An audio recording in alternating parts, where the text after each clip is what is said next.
வருணா, அற்ப மனிதனாகிய நீயே வழிவிடப் போகின்றாய். நானே செய்து கொள்கிறேன். ராமச்சந்திர பிரபு, அபயம் அபயம். காக்க வேண்டும் சுவாமி. நான் அகம்பாவத்தால் வர தாமதிக்கவில்லை.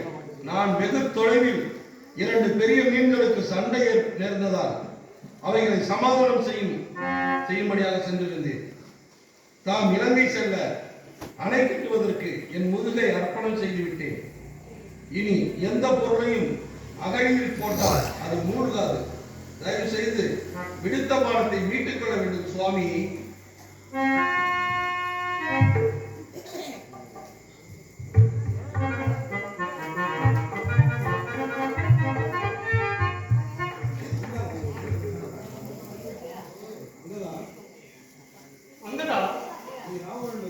நீ ராவணன் சென்று விபூஷணனை